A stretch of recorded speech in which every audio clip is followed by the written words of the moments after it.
Scott, how the heck are you doing? Good, Joe. How you doing? Doing all right. How's it feel to wake up before 10 a.m.?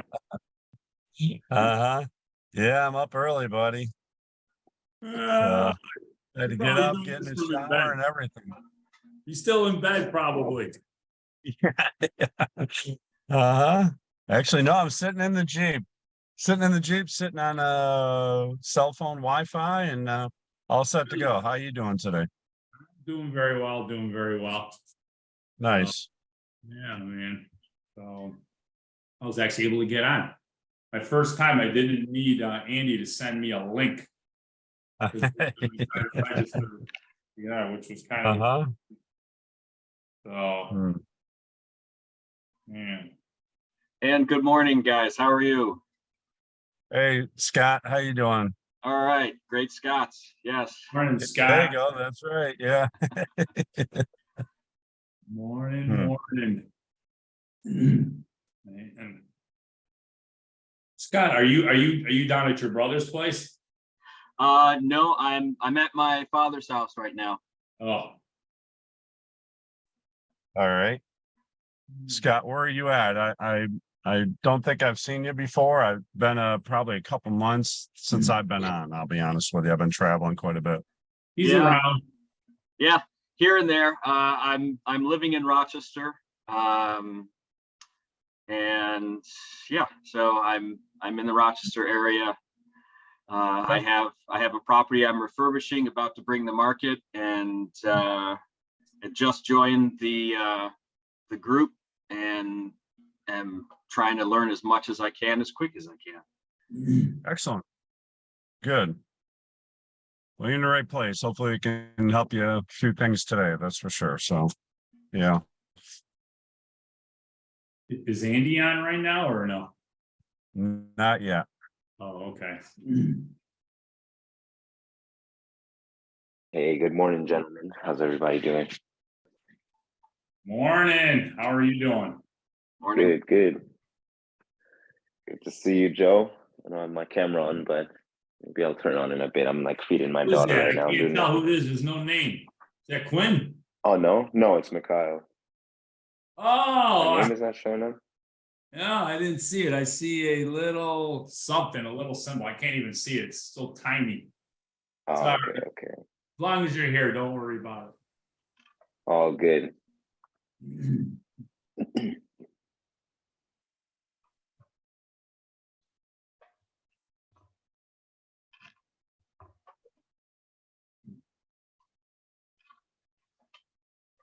Scott Spear, are you going to be around for us to talk like around 1 o'clock? Yeah. Is Yep. that good for That'll you? work. Yep. All Yeah. right. Yeah. I'll be done with my nap by then. Yeah. We go all groggy. Mm-hmm. Oh, man. Boy, that's a good Yeah. sign. That's a good sign if you can schedule in naps. I applaud you. Thanks. Yeah. Oh, man. Oh, Hmm. man.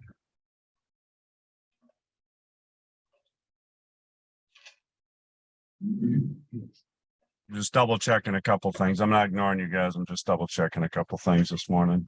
Do what you got to do. There you go. Besides, we're all early. Everybody knew you were getting on, so we're like, okay. Yeah. Okay. Now they're out here for Josh Bacon. Somebody new to the group. He's out of Philly. I'm excited to have him on. So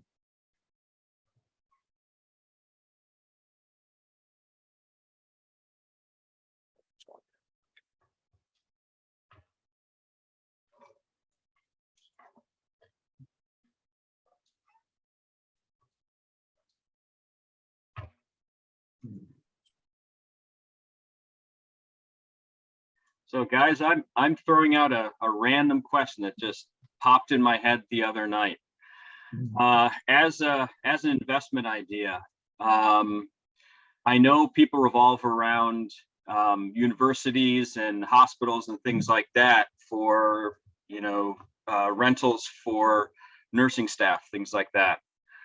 What about in rural areas where all these rural hospitals are struggling to get staff? Would it be, I mean, it sounds like it should be a possibility if you were targeting housing near rural hospitals? I mean, Scott, do you know of any other ones, Scott, that are in that area there? I don't know any rural, and here would be my hesitation, Scott W, is if they're having a problem getting staff, might you have a problem getting somebody to fill your units? Mm-hmm. Read my mind. Gotcha. Yeah, Gotcha. that'd So be my you, reservation. so you'd want a facility or even a nursing school or something where there's just a constant influx of people in order to stabilize what you're doing. Or if don't buy it, you know, just based on doing traveling nurses, because then you're making your maximum, your minimum, because people want to charge more rent. Mm-hmm.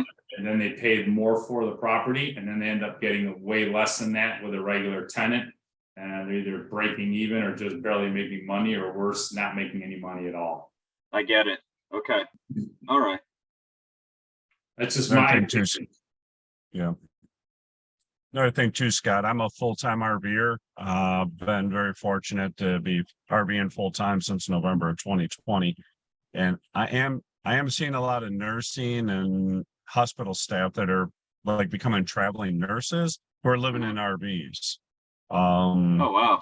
So yeah, because they can pick up their home, they take it with them. They're like, after 2 months, they're like, we're done here, we're gonna move on. And so I am seeing an increase in that. Hmm. So Wow, that's interesting, Scott. No kidding. yeah, Wow, they'll Yeah. save themselves a ton of money by doing that. That makes sense, and it sounds fun. yeah, it's not bad. Yeah, you gotta figure they can go into an RV park, let's say on average, maybe $600 a month. They can have full hookup.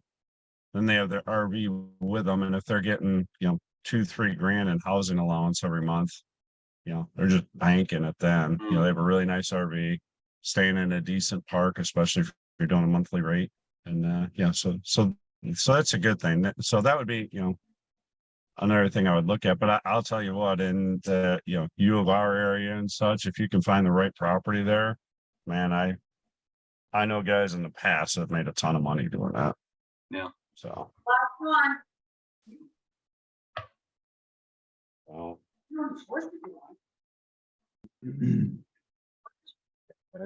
Sure, nice and quiet. I mean, might not be too. Scott, what's up, buddy? hey, there you are. The man, Hey, the myth, can the you hear legend. me? What's going on, Mr. Bacon? Good, man. I was gonna try and take this call from the lake, but it started raining, so I'm gonna go out to a porch real quick. I was Sorry going to about do that. the same thing. I was gonna go sit up on the water and have that as my background, but it's raining here too. So I guess Yeah. that's what we get for trying to rub it in people, Uh-huh. Yeah, man. So yeah, it just started, so I was like, dang, it sucks. Can't Okay. see Lake Champlain, but it's all good. Nice. Nice. All right, let me try and get some lights on in here, and then I'll be right back. Okay. All right. Take your time. We got time.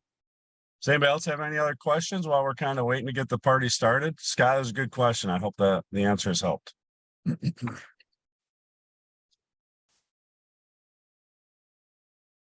Yes, that does. Thank you. Thank you. I appreciate the insight.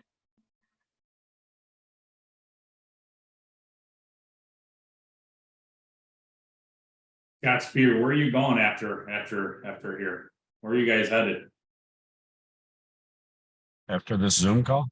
No, after you're done here in New York. Well, unfortunately, we're going to Seneca Lake to hang out there for about a week with some friends. So that's rough to take. And then from there, we're going to Connecticut. My wife has family there. We're going to go see her family. She has some aunts, uncles, and nieces and nephews. So we're going to go see them in Connecticut. And then we're going up to Maine. Never been to Maine. If anybody has any Maine suggestions, I will certainly welcome them.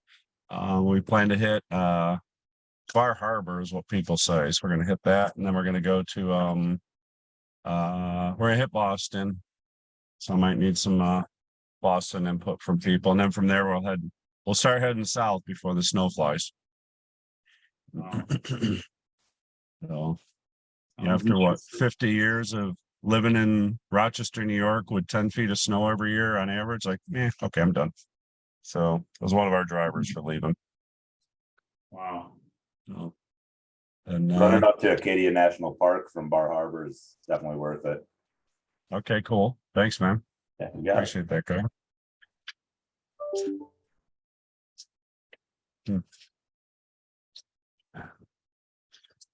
Yeah, cool.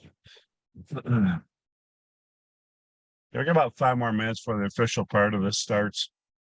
So, give people time to make sure their connections are working good and all that. So give people time to jump on. We know the morning ones are usually a little lighter attended, but we've been seeing a definite increase in, all the new members. It's great to see you guys on. Greg, what's your what type of business do you do? I haven't been on in like 2-3 months. I've been busy traveling, but what's your business? I'm brand new to this, just getting into it. All right, cool. Yeah, think you might want to wholesale, or don't you know yet? I don't know. I'm just trying to figure Okay. out what works for me. Are you All here right, in cool. Rochester, Greg? Greg, are you here in Rochester? I am. Okay. Greg, do you know Brett Iwanowitz? I have talked with Brett. Yes. Okay. Good guy. Yes. Yeah. And there's also the meetings you can also check into that. Actually, they moved a lot of the meetings, so yeah, we'll go over that with people also. Scott, did Andy tell you where the meetings are and what's going on with everything, or do you want me to do that for you? Well, yeah, I'll let you cover that part. I know where some of them are, but I don't know where all of them are. Yeah, So, yeah, we've outgrown some of the other places, so we had to get in a bigger place. The last meeting, it was like packed. I mean, they had the big party room at Eagle Vale Country Club, and there weren't even enough seats. Tables everywhere. It was looked just like a wedding reception, with all the tables and everything, but people still had to stand.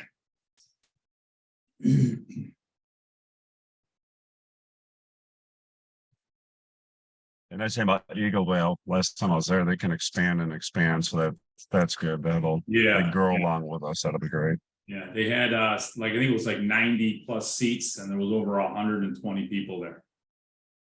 So, wow, a lot of people were standing, but there was a lot of great networking going on. So it was really good. Yeah. Scott, I'll be back in a minute. We got a couple minutes, right? Yep. Go ahead, Joe. I got to take this. Yep. My good friend Gabe, what's going on, brother? Good morning, Mr. Spear. How are you? All right. How are you? Good, very good, very good. Good. I'm trying to read what's behind your background. That must be the next time you're going to close on a storage deal. Yeah, Mm-hmm. very soon, hopefully. There you go. Yeah. So one thing we found for people who don't know, when you put a date on something, somehow it miraculously happens. When okay, I'm going to have my next deal by this date. Don't say 2023. Put a day and a month on it. And I don't know what happens, but all of a sudden your mind starts thinking when you're not even thinking, or when you're sleeping. It's like, oh man, we got to close on something by October 23rd, 2023. How are we going to get there? How are we going to do that? Man, it happens. I'm going to tell you, 80% of the time it happens. And if it doesn't happen on that date, it happens pretty closely around that date. That's for sure. So we found that time and time again. So I always challenge everybody to let's put a date on it. Let's go. And So- true to your word, that's why I have a 12-month calendar here on my wall here. And I have all the dates at the end of the month to give me time and circled in red. And I know what that means to me, that I will close or not. My goal is to have a facility under contract every month. And so if I can, and that's why it's a circle for me. So I'm like, I look at that date all the time, like, it's gonna happen, it's gonna happen. And that's why I'm working my butt off to get all these things done, And that's why. Excellent. Yeah, I know Gabe's very driven. He and I are partners on a few deals and they've gone really well. So yeah.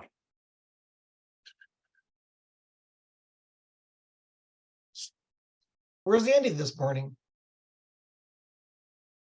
No, He may be doing something with his son, who knows? Mm, Yeah. Oh, I bet. He's probably dropping his son off. Oh no. Yeah, probably. So- His son just finished up sailing school. Oh, So pretty cool. That guy's a busy man. Either that or he's on one of his conference calls. Yeah. Remember, he also has clients in Australia. So that 13-hour difference, he has to wake up in the middle of the night, and over there it's the afternoon. So our today is their tomorrow. Right.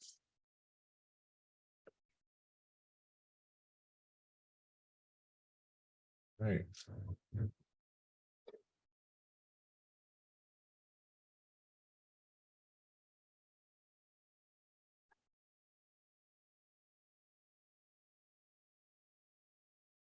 The sun's starting to come out here. That's good news. It's a little wet out there.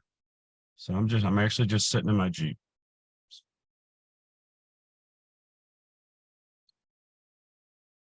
Anybody else have any other questions or anything they want to bring up quick? We'll get started in a couple minutes here, but somebody has a question or something they want to ask, go ahead. Just real estate in general. It could be anything, even, personal to a point, we'll say. I'll throw one out there. Scott, when you're looking for storage units or storage facilities to buy, take over, build, I mean, that's wide open, but looking at a market, what are some of the indicators you look for that will support your facility the best? Definitely population and population growth and competition too. We're surprised how many markets we go into and the market is undersupplied. There's a certain square footage per person in a populous area that we follow. And it really varies because like here in Rochester, New York, everybody has basements and garages, but down south, nobody has basements. And so that's mainly what we look at. And usually what is the ideal number, Gabe? What we say, 7 square 7 foot to per 8. person? 7 to 8 Yeah, square around foot. 7, 8, something like that. Yeah. There's a site called Radius that a lot of people use. And that'll tell you the population, and also tell you the self-storage competitors in the area. Wow. Yeah. And it's good, but it's some people, you'd be surprised how many storage facilities are not online. Like they have no Google, they have no website presence, anything like that. And you don't know they're out there, and some of these are kind of big, they're 20,000 square feet and they're run by mom and pop, they've had them for they're 60, 70 years old now, and they've had them for a number of years. And, they just do everything on paper and, postcards and it's index cards. And, so those are the ones that, trip you up a little bit, but yeah, that's what it's, we're part of a thing called Storage Rebellion. It's run by Mike Wagner. He's actually right in Fisher's Victor area. And check it out. It's storagerebellion.com. And it's almost like Bigger Pockets. It's a Bigger Pockets of self-storage, I call it. You can join it for free, look at some things, learn a lot from there. And then there's different, programs you can join into if you want, different groups, stuff too, but it's, we really enjoy it. That's why I've learned pretty much everything I know, and I've been doing this for about 3.5 years now, just storage. Prior to that, I did, rentals and flips and all that stuff. So, Okay. And you said they're Yeah. out of Victor? yeah, he's over in Victor. Mike Wagner, he runs a Storage Rebellion group, and he's over in Victor. He does everything out of his house. He doesn't have an office. He doesn't have a staff. But yeah, if you storagerebellion.com, that'll take you, right to their website, and yeah. Okay. All right. And Mike owns no facilities in New York. So I will say that he's Wow. sold those and moved on. Yeah. Yep. So It's an intriguing idea. I'm amazed at what I've heard so far. I have a ton to learn, but it sounds, I mean, I guess storage tenants don't smoke. They don't drink and party. So it's interesting. they do don't smoke. call you at 2 a.m. when their furnace is out. They don't call you when their toilet's plugged. Yeah. Yeah. Mm. Yeah. Storage centers are a little different. Scott, you're not going to share Terry's story about people at one of his facilities. They were like, I don't know if they were cooking up meth or what it was, but they were like, yeah, like out of his facility, and like he was just changing out the gates. So it was like, yeah, they might not smoke, but they might do other stuff in those facilities. Yeah. Yeah. Wow. We have had that. I will say that there in one, in a couple facilities I've owned, we did have tenants move in, like $50 a month for a 10-by-10 apartment. Man, this is perfect. But with security cameras and stuff, we quickly figured that out. And it's a lot easier to get rid of them, I'm gonna say, than regular tenants. And we have had break-ins. I had one facility in outside St. Louis, Missouri. The person went into one unit, closed the door, and he had a battery operated Sawzall, and he sawed it into 6 other units. Just from that one, it's like he cut into one, he cut into the next one. It's like, we caught him. Thank God. The police, they're like, yeah, we know who it is, and they took care of it. But yeah, that's it's pretty interesting. So there definitely is some downside to it. So, but the upside's so much better. Man, I can't believe it. All right. Well, I'm gonna get this party started then. Thank you everybody for joining. We are FRIA, Freedom First Real Estate Investors Association. We're out of Rochester, New York. And we have the main meeting, which is the second Thursday. The second Thursday of every month. And those meetings are at Eagle Vale now. We've outgrown Ferrari's Pizza. And then we have 2 subgroups, well, a couple of subgroups, I'm going to say, but 2 subgroups that have been consistent. We used to be the alternatives group. We figured out ways to make money in real estate other than being a landlord. And you're on the Zoom now. And then in 2 weeks, you're going to be meeting at Ferrari's Pizza because it's a smaller subgroup. They're still accommodating that. And this month's topic is wholesaling, which is great. And then we have a landlord group. And I'm not sure, Joe, when do they meet? It's called DIY. Okay. DIY real estate now. And they meet it's only once a month, the fourth Thursday of the month, sorry. And that's going to be at Ferrari's Pizza. Usually they start somewhere around 6:45-ish. And so that one over there entails Carl Weeks. Carl Weeks has managed well over 6,000 properties in Rochester alone. And then there's Beth and Pat Gallagher, property management, who they manage over 700 units right now, and not including the stuff that they own themselves. So they do that, and it used to be twice a month, but now they just condensed it to once a month, that Thursday. And that's gonna be at Ferrari's Pizza, same place in East Rochester. Just go to the free website, you'll be able to see it, get registered for it. Yeah, and that one's all about landlording. So here, if a topic goes to landlording, we'll talk about it for a little bit, but if it goes on a little too long, I'll steer away from it and refer the person over to the landlord group. Thank you everybody for joining. It's now a beautiful Thursday morning. When I got up, it was raining, and this month's topic, we're going to talk about wholesaling. And when I found out about the subject, I reached out to my good friend Josh Bacon, said, "Hey man, would you mind joining and kind of talk to people a little bit about how you wholesale, why you wholesale, and a little more about that?" And he's been kind enough to do that. And the good thing too with this is we also have Joe Lababera. Last I knew, Joe was wholesaling about 100 properties a year in the Rochester area. And then we also have Gabriel joining us. He wholesales self-storage. He is a beast. When it comes to the phone, he is Mr. Persistent. Gets on the phone, just hammers it out. Storage deals don't come as quickly and as often as residential real estate, but he does find them, and he's doing very, very well with it. Those two will be speaking in 2 weeks at Ferrari's Pizza, the live event, talking a little bit about wholesaling. So what we did today was I asked Josh Bacon to join us. He's my good friend. We've known each other for 5 years now, I think, Josh, 4 or 5 years. And then 2019.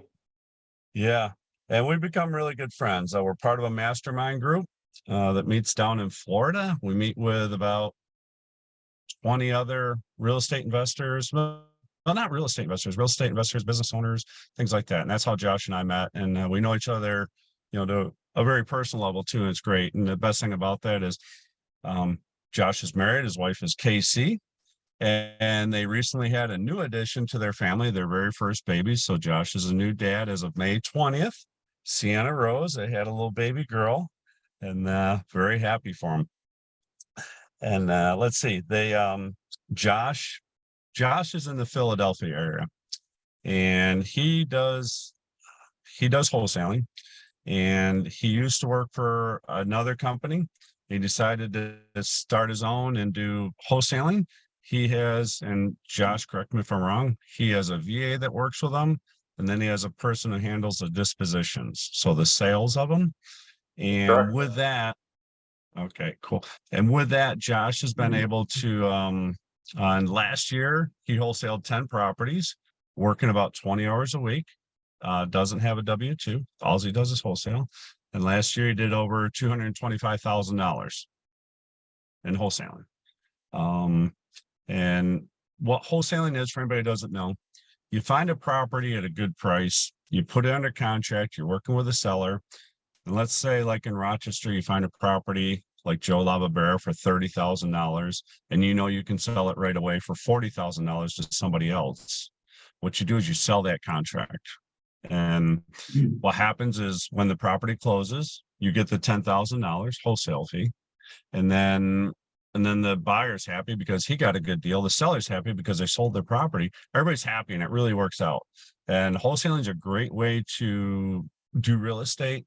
I've done some wholesaling myself, and it's just been really good. So it's another market, and we're going to learn more from Josh Bacon. Go ahead, Josh. Go ahead, take it away. Tell everybody a little bit about yourself. And another thing too, I want to add, because Josh is ready to jump in. I'm sorry. Because Josh was building his wholesale business, his wife actually was able to leave her W-2, and now she does, I'm going to say personal training or personal therapy for people. And Josh can explain that a little bit more, but he was actually able to bring his wife home. And, they're able to do what they want, when they want, for as long as they want. They happen to be at Lake Champlain right now on vacation. So I'm bugging them on vacation. So I owe them big time for this one. And, but they're up on Lake Champlain vacation right now. And I think everybody here knows where that's at, but go ahead, Josh. Now I'm going to shut up. Scott, I appreciate the intro. Thanks for that. You were too kind. Also appreciate you inviting me onto this RIA. So again, as Scott said, my name is Josh Bacon. I have a couple questions for you guys, and then I've got 6 bullet points I won't belabor. And then I kind of like to just open it up to Q&A. So first and foremost, what is the level everyone's at? You know, is this kind of like newbies? Is this people just getting started? Is this people already on the path? Scott, where's everyone at? I'm gonna say for the most part, the two people I know with a lot of experience in wholesaling are gonna be Joe and Gabe. I think other than that, everybody is new to wholesaling. Well, now we have Leon Griggs on here. He's wholesaled a couple properties. And but I'm gonna say it's mostly new to maybe novice. Does anybody else have any other opinion on that? Joe, what would you say? I think you're 100% correct, Scott. Okay, perfect. So as Scott mentioned, my name is Josh Bacon. I started wholesaling in 2016 into 2017. It took me 9 months to get my first deal closed. And that was a short sale, anything but short. So did that first deal, started doing 3 other deals, and then got fearful of paying for the marketing, right? It was kind of like I was making money, but then I had to think about this marketing thing. I didn't have reserves. So the first talking point I always have is embrace the fear. It's really not that bad, but you also got to put money aside in reserve. So as Scott mentioned, going into 2018, I decided to go partner up with a bigger wholesaler in my area. At the time, we were in Philly, Chicago, and Atlanta.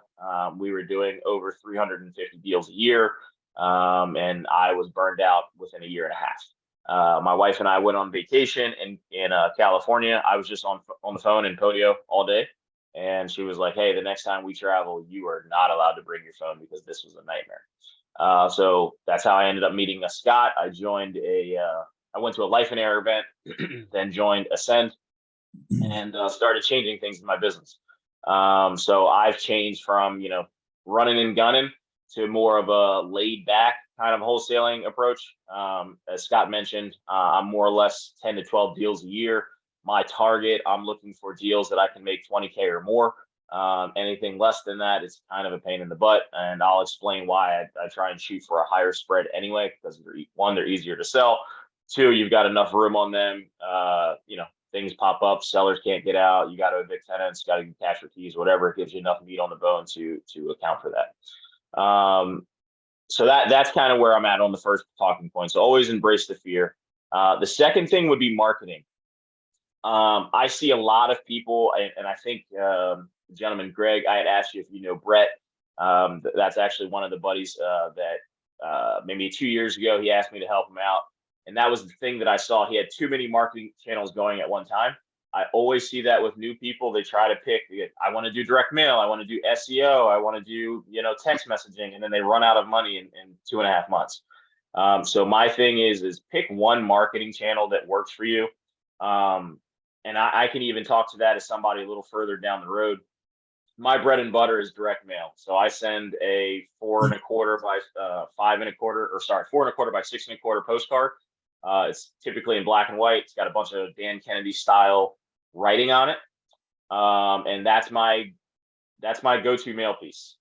This year, I was talking to another buddy within Ascend, and he was telling me how cold calling was working great for him. So I was like, man, I want to go. Scott mentioned my gross profit. My net profit is about 36%. So I was thinking like, oh man, how can I get to like 45, maybe 50%? So I started switching to cold calling, and it bombed for me. It was a terrible marketing channel for me. And I spent 3.5 months. Oh, not to mention, I got rid of my direct mail, which works. So I spent 3.5 months this year marketing to a marketing channel that, one, I had to learn a whole new process because it is totally different.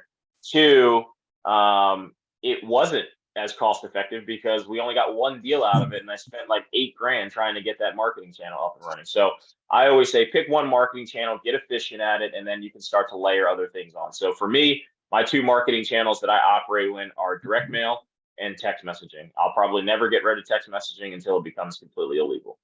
So that would be the next thing, is marketing. Pick one, get started, get it up and running, and then start layering stuff on. Scott also mentioned he wanted me to talk about dispo. I have a love-hate relationship with disposing of properties. So what we do is when we get a property under contract, we put it through all of our marketing channels at one time for Dispo. So that'd go to Facebook. Actually, I'm banned from Facebook Marketplace now. So that'd go to Facebook groups. That'd go to our local RIA. That will go to my email list. That will go to our text list. So we text all of our buyers and email all of our buyers at the same time. And we list everything on the MLS. Now, I already know that you guys, I don't necessarily think that's something that you can do without a attorney in fact in your area. Somebody else might be able to correct me if that's the case, but we list everything on the MLS. It all goes out at the same time. We collect all of the buyers. We won't show a property for at least a week. So we get all the buyers that come in. My Dispo agent will then compile all of the notes, who came in, who came off the MLS, et cetera, et cetera. And then we show the property at the same time. Everybody sees the property. You are going to tick some buyers off doing that. But right now there's such limited inventory, you can still get away with that. So we do a mass showing. That also, with that mass showing, we tell everybody the offers are due the following day by 12 o'clock. We never do mass showings after 3 o'clock. Most buyers want to be home with their kids. They don't want to be dealing with, rush hour traffic, any of that kind of stuff. And we never show properties after Thursdays. We don't do Friday, Saturday showings. Reason being is over the years we did that, and that was our worst turnouts, especially in the summer. So, buyers are like, hey, I'll see the property on Friday, and then Thursday comes around, it's like, I decided to go to the beach. So we never show properties after Thursdays. And what we do is we say, hey, highest and best by the following day at 12 o'clock. We collect all the offers, and if we get more than 2 offers, we call highest and best. So we tell everybody the same thing. You've got 24 hours to resubmit your highest and best, and then we'll award the deal at that time. Now, I will give a caveat to that. This year is the first year that I've sold deals to buddies. I will highly suggest that if you're a newer wholesaler, mass showings might not be your bread and butter to get started. You might want to get connected in your RIA. So that's something that I started doing again this year. I left my RIA in 2017 because it wasn't what I was looking for at the time. I got reconnected this year and am kind of sad that I missed 4 or 5 years worth of networking. So this year alone, I've already sold 2 deals to friends where I know I could have made a bigger spread, but the one buddy I sold the deal to was funding another deal for me. So by selling him that deal, I was able to get private money. The other buddy that I sold the deal to put me in contact with his private lender. So I will say, there is kind of like a balance between trying to take every piece of meat off the bone you can versus leaving enough on there for a buyer, and then you can continue building relationships. So that would be my third point. Any questions with the first 3? Can I ask a quick question, Jason? Talking about Yeah. Obviously you let the sellers know you're going to be wholesaling the property and that you're going to be putting it on the MLS, or how's that work? Yep. So what we do is it's the same pitch. Hey, just so you know, we make money a handful of ways. We can buy it, renovate it, buy it, sell it, and sell it to another end buyer, or keep it as a rental. In order for us to do that, we do have to show the property, and we have to get all of our lending partners and potential contractors in here. Is that a problem? No. If it's a problem, we're not putting it on the MLS. So that's the first question. And then if they say, okay, great, yeah, that's not a problem, then we talk about the MLS, especially now the MLS in our area is starting to crack down. So we've got to get an attorney in fact. So in order for us to list it on the MLS, you've got to disclose that you're listing it on the MLS anyway with the attorney in fact. Okay. Did you ever get pushback from the sellers because you're telling them it's worth 100, and then all of a sudden they see you listing it for 129.9? Yeah, you get put absolutely. You get pushback. So I typically answer that the same way. It's like, hey, look, at the end of the day, the number that we agree on is the number that we're going to do business on. I don't know if I'm going to be able to sell it to another buyer or not. It might be something that I've got to take down. But at the end of the day, we're here to make money. We're not a nonprofit. Is that a problem? No, it's not a problem. Okay, great. Then we're listening. Yeah, that is a problem because I think I can make 20 grand more. Okay, fine. If I don't put it on the MLS and I don't sell it to another buyer, can you still do the deal at that number? Yeah, and then I'll just double close on it. Okay. All right. Anything else on those talking points? Yeah, another question, Josh, I have. Dispo. Yes. Everybody on the call may not know what dispo means. So Mhm. if you could talk about that, thanks. Yeah, the correct word is disposition. Really just means getting rid of a property, disposing of a property, selling a property to an end buyer.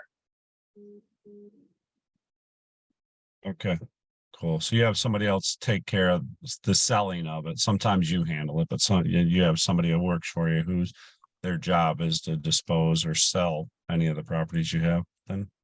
That's correct. So I have I call it a dispo agent. It's just a buddy of mine that is also a rehabber and a general contractor. So I pay him 10% of whatever the net assignment fee is to sell the properties and me not have to take any calls from buyers. Thanks, man. Josh, do you go to the properties yourself to get them under contract? I do. I'm belly to belly. Okay. And then most most acquisitions appointments, it's about an hour to an hour and a half in the living room. I follow more of the John Martinez sales training. I don't know if anyone is familiar with that, but John Martinez has a great sales training program for acquisitions, and that's what I follow for the most part. So the next 3 points I have is kind of like the bonus stuff. First is underwriting. I know a lot of people will teach with wholesaling the 70% rule, minus repairs, minus your fee. When I was doing it on my own, that was the method that I used. And then once I transitioned to working for another wholesaling company, the vast majority of our cash transactions are on the MLS. So you can see what a cash buyer was willing to pay, at least what it was marketed for.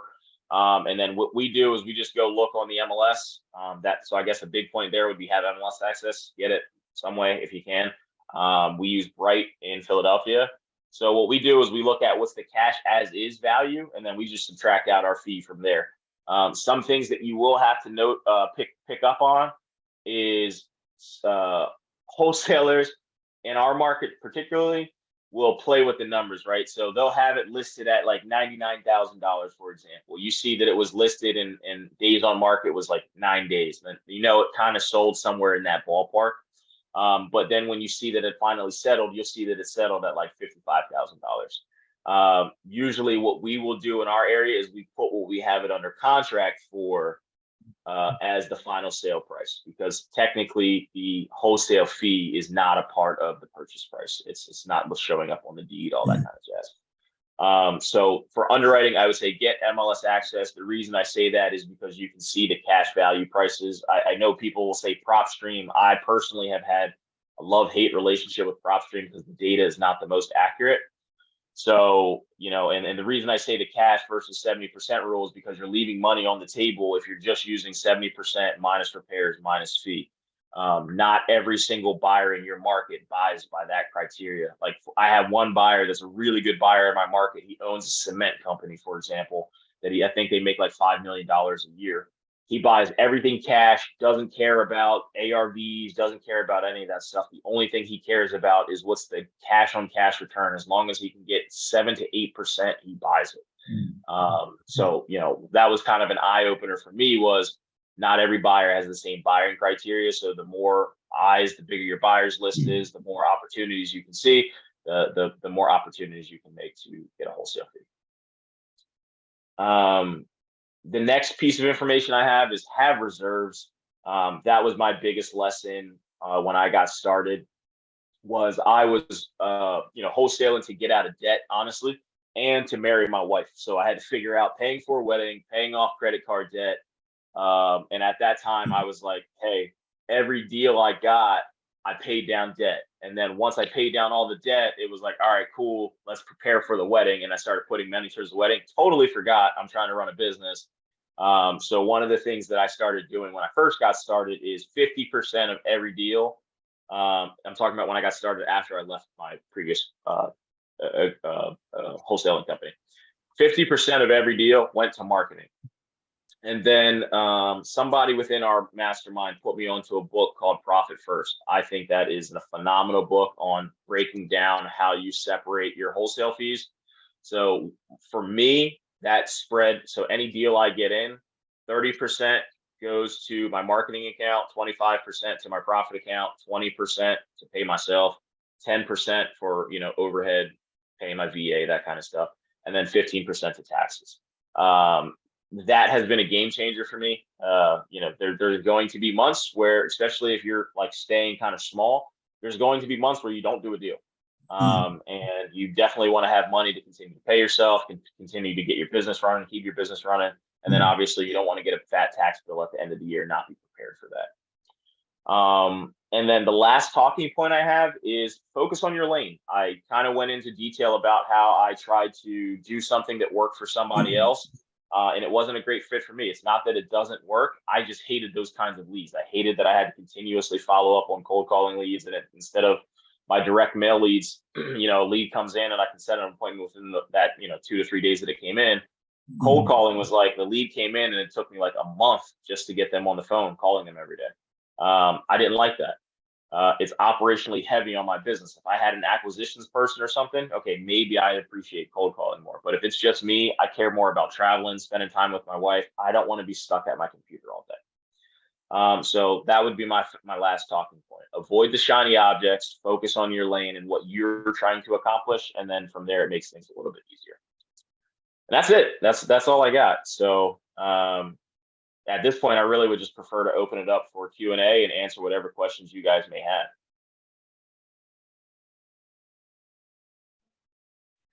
Don't be shy, people.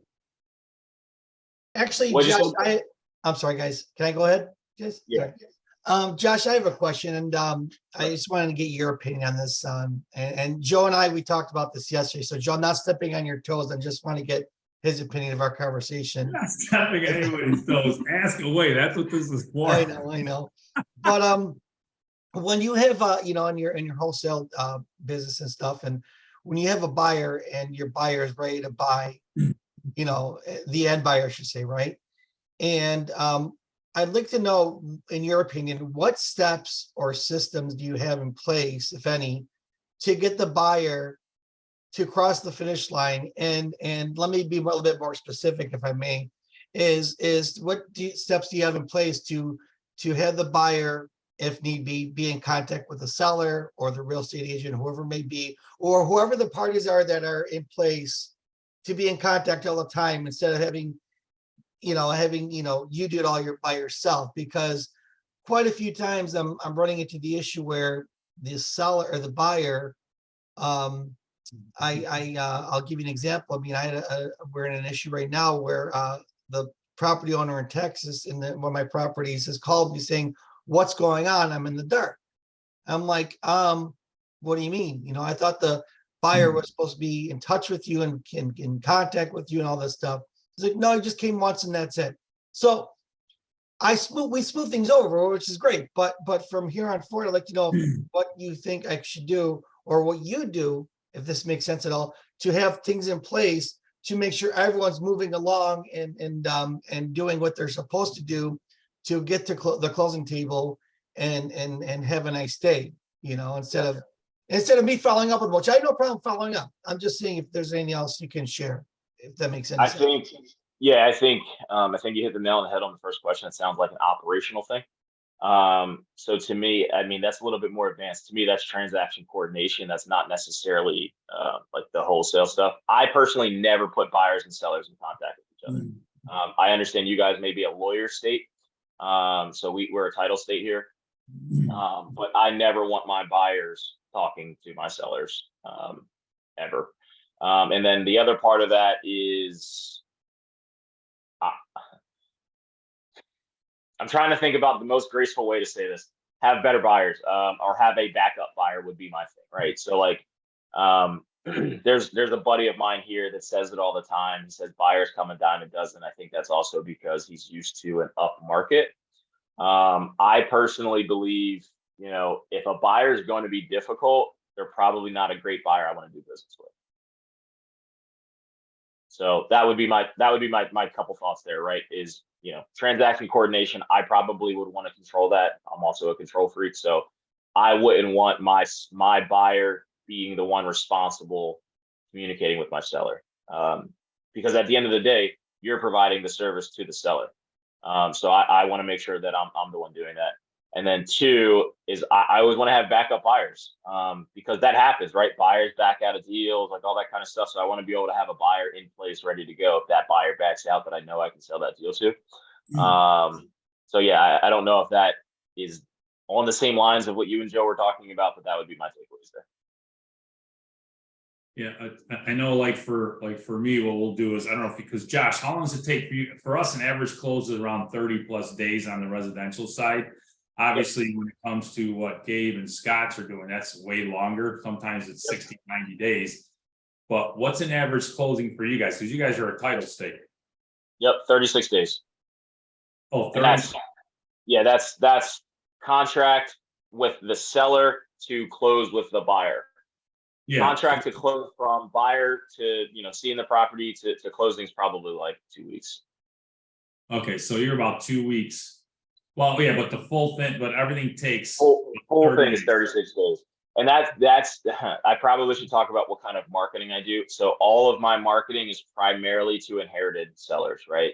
And that means like, so what I do is I pull a lot of data from the MLS and I just go by who inherited the property or who paid $0 to $100 for the property off of the MLS and public records. I upload that in the PropStream and then I can get their equity positions.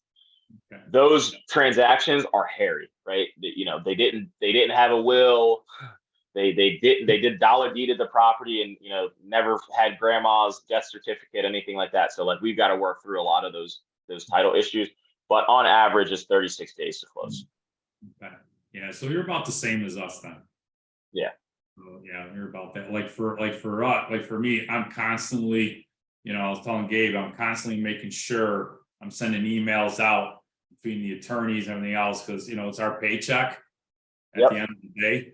If it has to be, when it comes to that, it's up to me. It's our paycheck. Just to take a minute just to be able to send out a text message or an email, I'll do a group. But yeah, I don't usually include the seller. I just want to make sure that the buyers and their attorneys are all on the same page. That's what I do. Yep. And we have I don't know what CRMs everyone's using, but we use Podio. And once the property comes under contract, we have a weekly notification in Podio to follow up with both the seller and the buyer. So we get a notification, to say, hey, even if it's to tell the seller, hey, there's no new news, I just wanted to keep you in the loop. Because that's Joe, I think you hit the nail on the head, is like so Gabe, you said that it was, your seller's like, I'm in the dark. That's the number one thing that will kill a deal if the seller gets cold feet. Absolutely.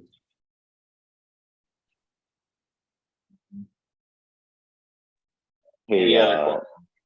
hey, Josh, how you doing, man? What's up, Yeah, I Joe? have How a you doing, question. I'm good, thank you. I'm just getting into wholesaling myself.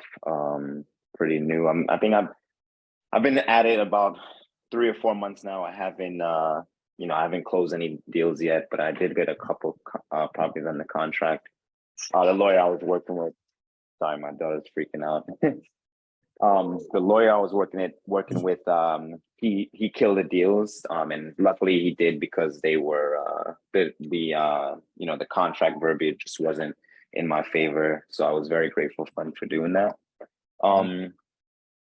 Otherwise, my question is on market stuff. I think I asked this on the last Zoom that we were on, but I think everybody has different opinions on how they feel about on market deals. Like me kind of being new and like not having that marketing budget that I would like.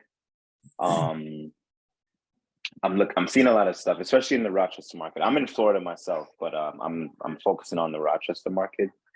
And I see a lot of deals, or I see a lot of properties for sale that are distressed and pretty cheap. And if I put in an offer, I think I'll be able to get them for even at a deeper discount. So that being said, like, do you still think that there's opportunity within those on market MLS listed properties?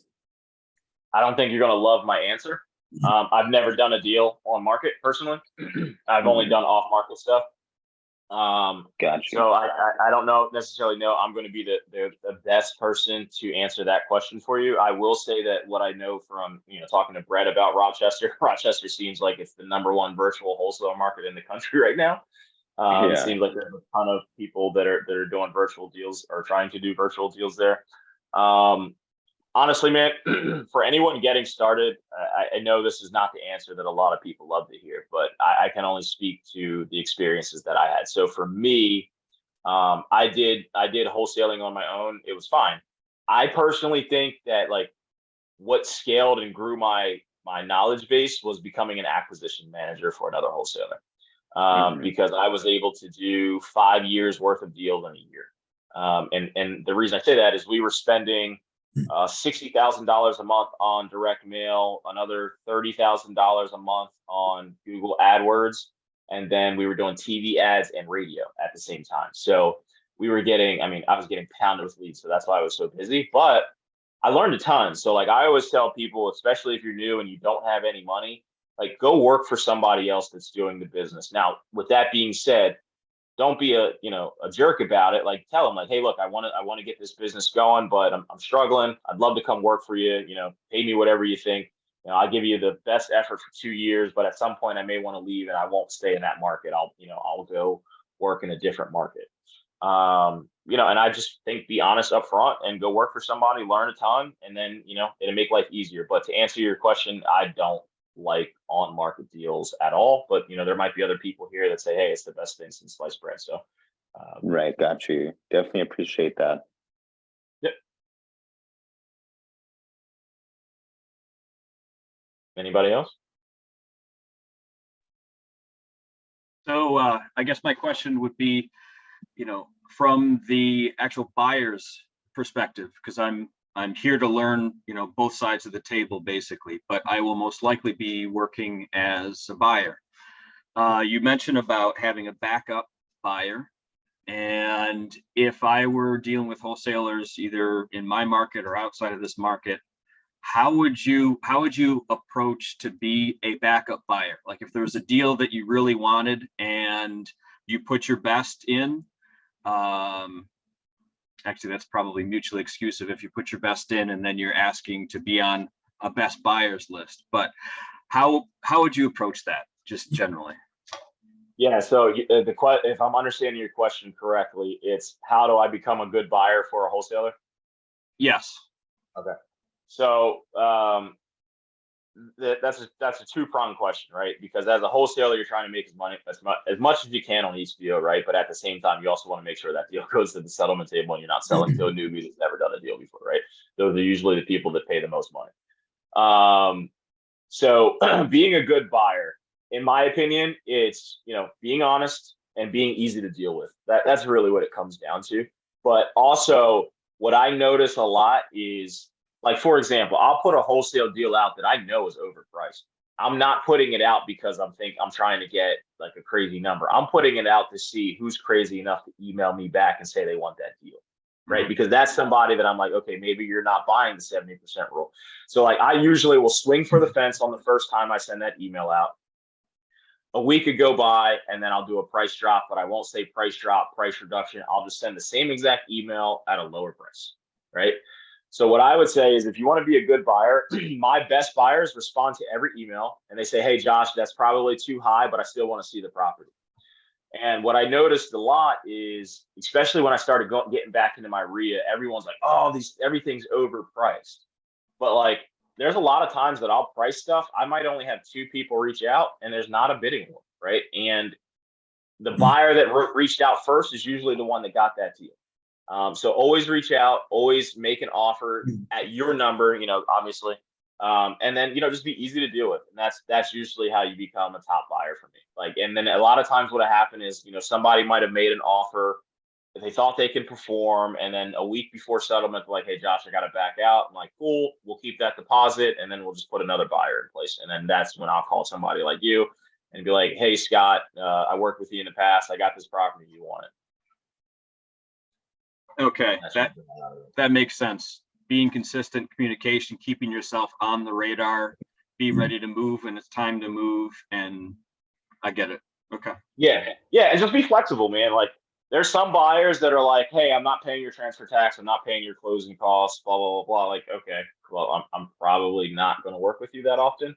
And then there's other buyers who's like, hey man, as long as it's a deal and then hits my criteria, I'll buy anything. Like, okay, great. you know, and then I just kind of keep them in my phone. Everybody else stays in, you know, the MailChimps and the ClickSend and all that kind of stuff. Thank you. It's also much easier to tell buyers that are not in my market that that's what I do versus buyers that are in my market. I'm never saying that. So it's a little bit easier. Fair enough. Any other questions?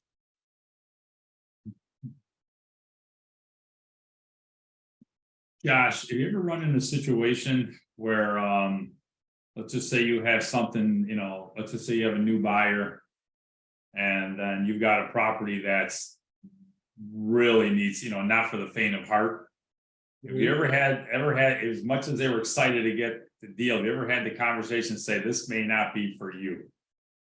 Yeah, it's actually sad because the biggest spread I ever made was $115,000 on a property like that. And the reason I say it was sad is because the agent brought the buyer. It's not a buyer I've ever worked with before. And then when we were at the settlement table, he was like, yeah, I usually do more like cosmetic stuff, but this was such a home run, I couldn't pass it up. And like afterwards, I had a conversation with the agent. It's an agent I've done business with. And I was like, just so you know, like your guy paid 45 grand more than everyone else. Like, is he sure he's ready to take this on? And they were like, yeah, you know, we're going to do it. We're going to do it. Well, this was like the end of 2019 going into 2020. COVID hits. He just got foreclosed on this past year. So that's why I said it was a sad situation. So moving forward, I'm a little bit more cognitive or conscious of that, right? So like I usually will ask a buyer like, hey, like how many projects have you done? Before then though, I probably didn't give two thoughts about it, but it wasn't until March hit and I went to go look at that property and was like, man, I wonder what that rehab looked like. And like I saw it was still a shell in the heart of Philadelphia, which means the house was built in 1900. It's full brick, needs to have a dig out and underpin, and like he was never prepared for any of that. So moving forward, that kind of opened my eyes. So yeah. And by you doing that, obviously, that lets people know that, you know, they're like, Josh is not somebody just in for the money. He actually wants to make sure I succeed because we want repeat buyers. It's not about again, love-hate relationship with the dispo side, right? I will say prior to this year, I didn't care about repeat buyers. And honestly, I would probably say 95% of our transactions was new buyers just because we list everything on the MLS. It wasn't until this year that things started slowing down that I was like, you know what? It's kind of easier selling to somebody that I know will buy it versus always having to look for a new buyer. It's just like, you kind of make the business harder on yourself when you do that. It's like, you always got to look for a new deal. Now you always got to look for a new buyer. It was kind of a double-edged sword. So it wasn't up until this year that I started realizing like relationships are super important in this business. And that's just me being vulnerable, not me like bragging or anything. I'm just, you know, being honest that I didn't think about it up until things started slowing down. Now for you, when you obviously, because you're obviously focusing on higher returns, less deals. Yep. And obviously you're in a higher market, Philadelphia, you know, with your prices over there, some of them are just crazy. Some of the prices compared to Rochester, you know. ARVs are about the same. Our average exit's about 250. But we have a lot more, when I say exit, I'm talking about the ARV, I'm sorry. Average ARVs around 250. I probably don't target anything over 350. Personally, that's I'm trying to stay first time home buyer level. But the problem is most of our product is old. So in order to buy it, it's got to get a full gut renovation. Like up until this year, I've never bought a deal to keep as a rental. My daughter was born in May, as Scott alluded to. And that kind of like punched me in the face because, you know, we're going to these masterminds. And I'm like, yeah, I want to buy rentals. And like, I never did just because it was like, I'd rather keep the cash and travel. Now my daughter's born. It's like, all right, I really do want rentals. So when she's older, I'm not chasing deals all day. So anyway, I put a property under contract this past month. We're buying it for $52.5. We're going to have to put 160 in it. It needs everything: new sewer line, new gas line, like everything. It's been vacant for 9 months. So like that's most of what we're targeting is the stuff that needs a full gut rehab. Okay.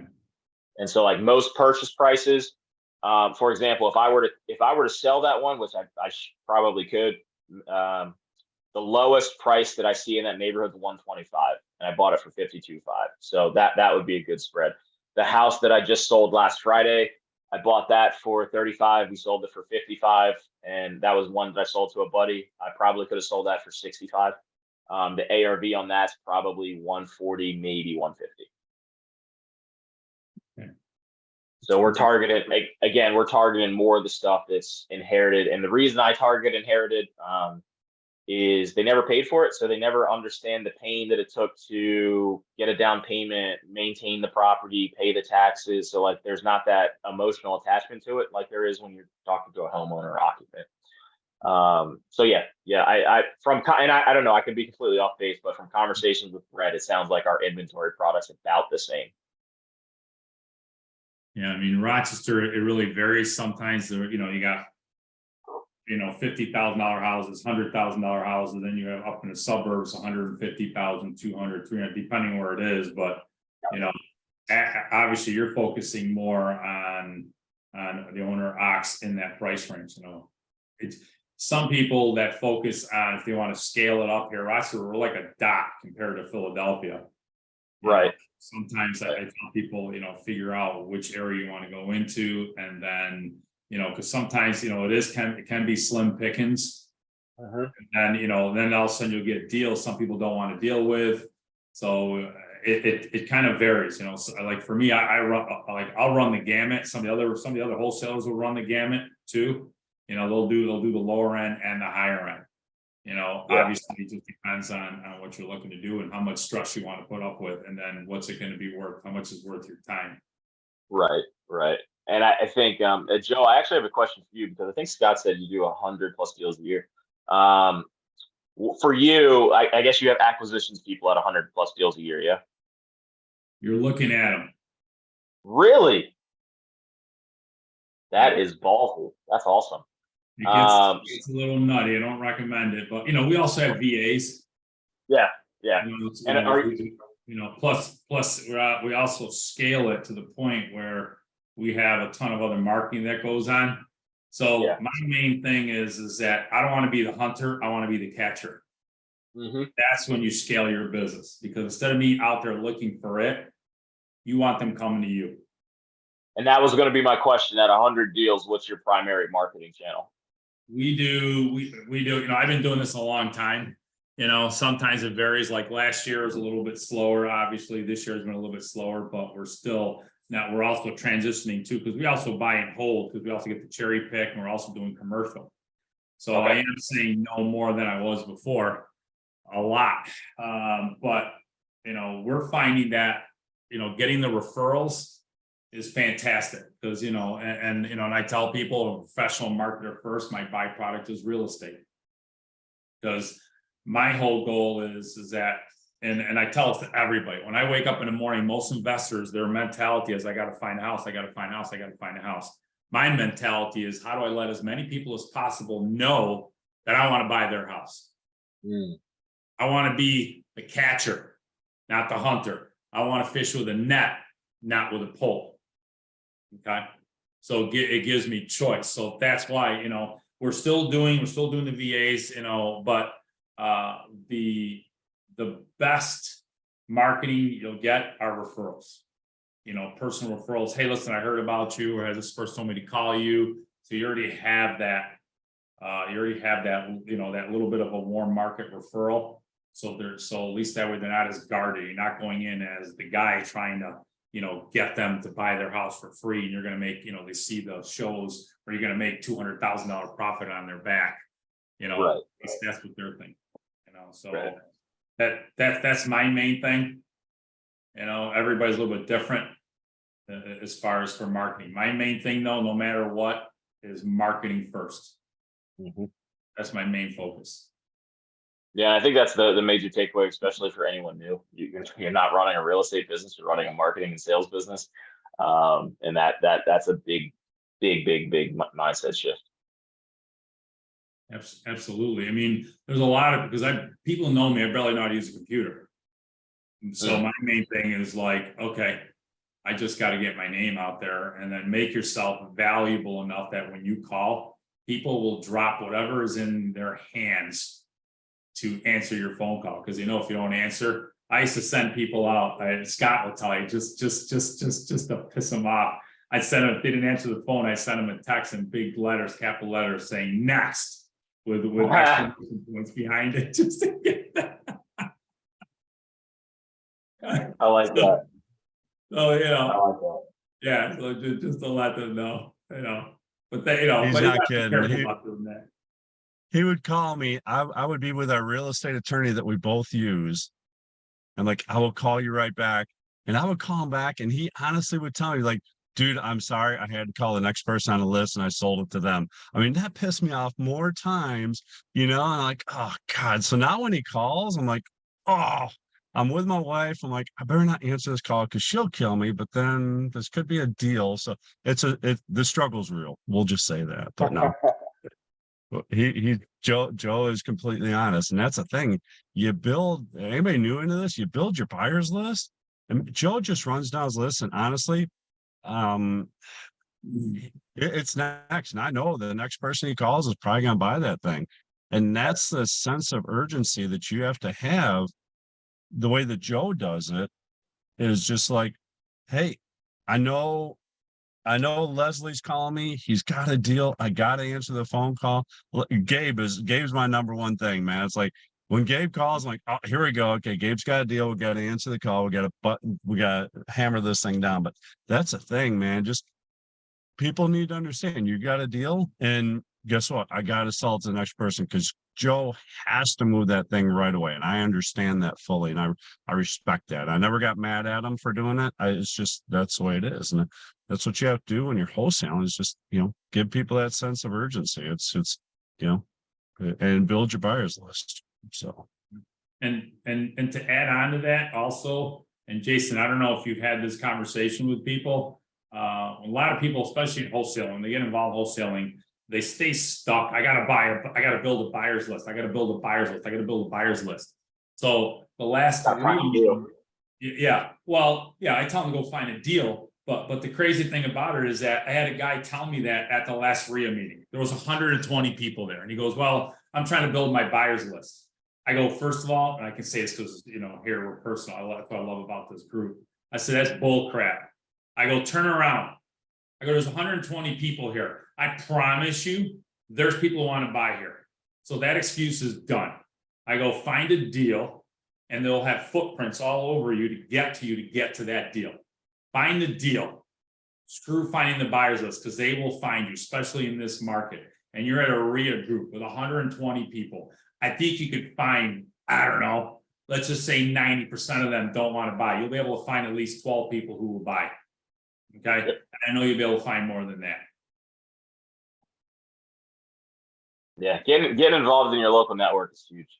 And again, that's something that I hadn't done for years because we've been so reliant on, we just sell it on the MLS. I mean, at the end of the day, agents bring the highest and best buyers, particularly in our market. So we love doing business with agents, but at the end of the day, there's also buyers that are, semi-retired, for example. I'm like, yeah, I'll buy anything as long as it makes sense. So that was an eye opener for me. It's just getting involved in my local market and finding other buyers that aren't agent related. Because then I don't have to pay an agent fee. So do agents ever bring you deals? I've never done a deal with an agent. And again, when you said you do the referral thing, that's something that as I'm closing on this property that I'm going to completely gut and renovate, that's my plan, is to reach out to agents and be like, hey, look, I haven't done something that's criminal for the last 5 years. I've never done a deal with you. You bring me a deal, I'll pay you up to $5,000 referral fee. So that's my plan going September through the end of the year. Okay. And by the way, obviously for everybody on here, I'm sure, Jason, if you're paying a real estate agent, to bring you a deal, Hey, Joe. you cover. Hey, Joe. Yeah. Thanks, It's Scott. Josh. Oh, Josh, what did I say? Josh. If you call him Jason once more, I'm going to kick you off the Zoom. Oh my God. You know what's crazy? I'm dealing with a guy named Jason this morning, And I have it in Uh-huh. my head. I apologize, Josh. Oh my God, I completely It's apologize. all good. I never hear my Listen. first name anyway. Everyone calls me Bacon, so Listen, from now this on, one just just Yeah, call let's me, just call just him call me Bacon. Tom. Call me Tom Yeah. from now on. Yeah. Um, Just go ahead, call him Bacon. He responds well to that. And that's Oh what my we're getting right now, everybody, is we're getting bacon bits right now. That's what we call it when we go to our mastermind. When Josh starts dropping knowledge, you're like, here comes the bacon bits. And man, it's awesome. I'm so glad to have him on the call. But go ahead there, Tom. Go ahead. Go ahead, ask him another question. I apologize, Josh. it's all good, man. So what's up? Because for the new people, do you figure? Because obviously, if an agent is bringing your buyer through, do you? I mean, how do you work out the commission? Because let's just say it's $200,000 house, Yep. and you've got a $20,000 assignment fee on it. That's a $12,000 commission to them, or how do you work that out? Yeah, so we pay 2.5%. We pay 2.5% or $1,000, whatever's greater of the two. And so let's say, in that scenario, they'll pay $5,000. $5,000. We'll pay $5,000 to that agent. Do you take that out of your assignment fee, or do you add that on top of the assignment fee to figure in your numbers? It comes off the assignment fee. So whenever we do that and we do the mass showing, we'll have, non-MLS buyers, we'll have MLS buyers. It's whoever has the highest net spread at the end of the day. 9 times out of 10, that's going to be an agent buyer. Right. And again, that's with the 2.5% factored in. Well.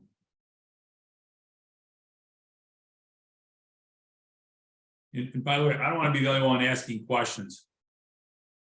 All I right, have good. a I'll ask a couple question, questions. Go ahead, so- Leslie. Great. You guys, now I know you guys have been doing this a long time. You've got your buyers list and everything now.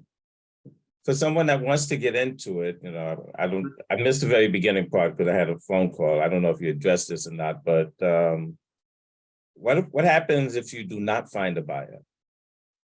You don't have a good deal. I don't mean to sound crass about that. To me, that's what it means.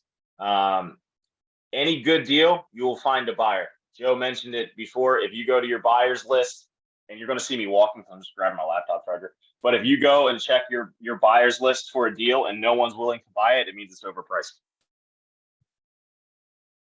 Okay, and really, how much time do you really have to find a buyer? It depends. I mean, it depends on your agreement of sale. If you put in 30 days, you've got 30 days. So for us, we do 30-day close on the agreement of sale. And then we have our attorney wrote up our agreement. So we have baked in there that we have an extension that we can do for an additional 30 days.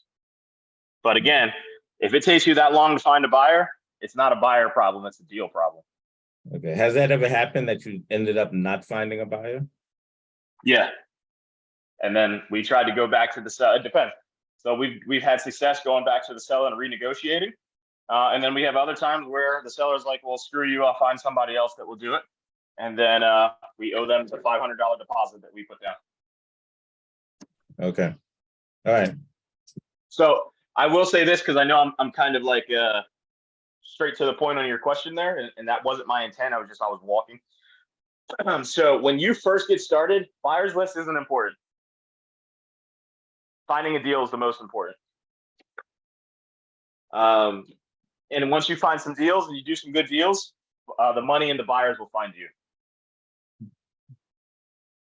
Okay. But to ask you a question, Leslie, how far along the process are you? Well, I haven't done any wholesaling. It's something that I'm thinking I would not do, but I've always have it in the back of my mind. It's something I would consider possibly. So I'm looking at things that might be happen if I do decide to get into it. So basically, total newbie, if you put it that way. Okay. So yeah, Tom, Joe just talked about it. From a newbie perspective, man, your first thing is you got to find a deal. You got to find a deal. Once you find a deal, everything else can kind of fall into play. And I know, like, as a newbie, you start you put the cart before the horse. You start thinking about all this other crap that is not important. The only thing that's important is find a deal.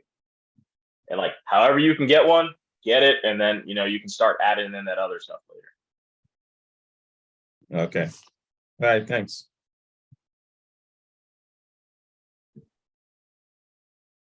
Josh, how do you handle your contracts? Because do you have your own? Do you use a standard? And Yeah. how do you handle when the seller's attorney sees the and or signs on there or reads it on there and some of them freak out? I want to know how, if you got pushback. Do you prep the seller? And then how do you handle the seller's attorney and what's and have you had deals die from that? Yes to all of the above. So again, we're a title state, so most of my contracts, the seller's signing on the spot. Or they're taking it home and taking a couple days to review it. The times that the seller has like, hey, I've got an attorney, like this deal that I have under contract right now, was probably a great novation deal, but we did it as a cash price deal. They had an attorney review it. He had no questions. If the attorney has questions, the first thing I'm always asking is, okay, well, what's your question? What's your issue with the agreement? Oh, it's the and or signs. Okay, well, I'm probably not getting rid of it unless I know it's a smoking deal. If it's a smoking deal, I'll say, okay, fine, take the and or signs out, I'll close on it, and then I'll sell it after the fact. I won't tell the attorney that, but that's what I'm thinking in the back of my head. If the attorney has an issue with the and or signs, and I think it's only a 20K spread, the reason I should have clarity on that. For us, double closing on a deal is incredibly expensive. You've got 4% in transfer tax, and then you've got all of the other associated closing costs with that, and then you got title insurance. Yes, you might be able to get the buyer on the back end to cover some of that, but usually they don't want to. They just want to cover that back end side. So I try to avoid double closing if I don't have to. So if the attorney is like, hey, you got to get rid of this and or signs, I usually will ask them, well, what if I put up a higher deposit? And if I put up a higher deposit and we keep all the numbers the same, are you good with that? And then I probably say it's 60-40 yes. Have you put, like, what I've learned to do is to what I do is, because we're a title, I mean, we're a litigious state, so we have to use attorneys. I don't know if you do this, but I'll put like have you ever put in Josh Bacon and or signs as LLC to be formed? No, I haven't. But one of the things that I heard another guy say is, and I'm butchering the verbiage, but he said something along the lines of Josh Bacon, title to be determined at vesting or something like that, or vesting to be determined after settlement, something along those lines.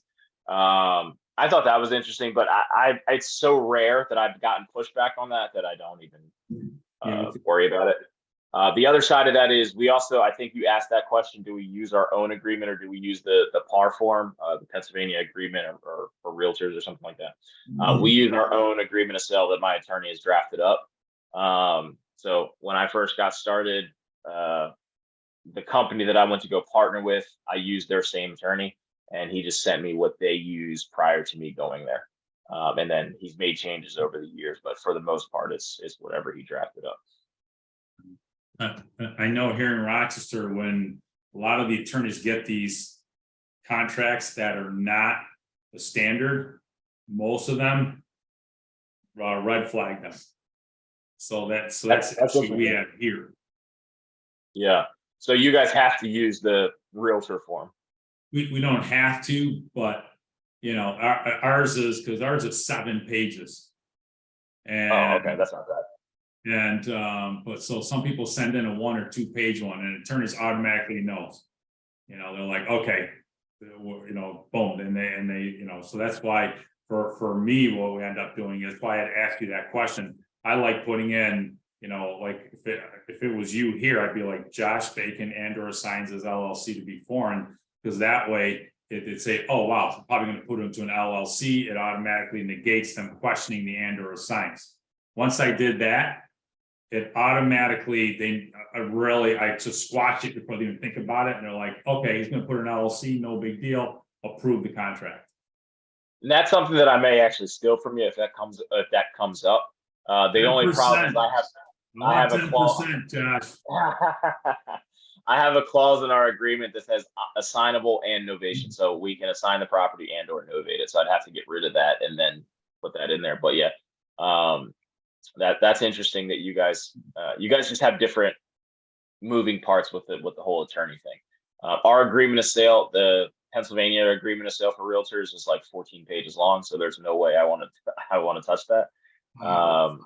Yeah. So yeah, and that's not including the lead paint, and the seller's disclosure. Yeah. I thought ours was long, 14. Yeah, that's why you said it was 7 pages. I'm like, well, shoot, my agreement of sale's 5, so that's not that bad. Okay, so I'm not complaining anymore then about it. Anything else you guys may have? Particularly anybody that's like relatively newer that may have some questions or things that they're thinking about. Hi, I'm Jeff. I'm relatively new. So what I'm getting hung up on is, say you go to see a distressed property, how do you figure out the rehab costs? Depends on, well, like for us, I know if it's a distressed property in the city of Philadelphia, it's automatically going to cost $120,000 to completely renovate that property because you've got to gut everything. For you guys, I don't know that answer. That might be a better question for Joe, Gabe, or Scott that could kind of give you some rough ideas based off of the condition. So what I would say is find somebody local in your market that's doing rehabs out there, and say, hey, look, I'm working on doing some deals. Would love to chat with you about just kind of like ballpark figures on like what these types of projects would cost. So like I would like in our CRM, for example, when I did have acquisitions people, we had a cosmetic button. We had a button for level 1 rehab, level 2 rehab, and then full gut rehab.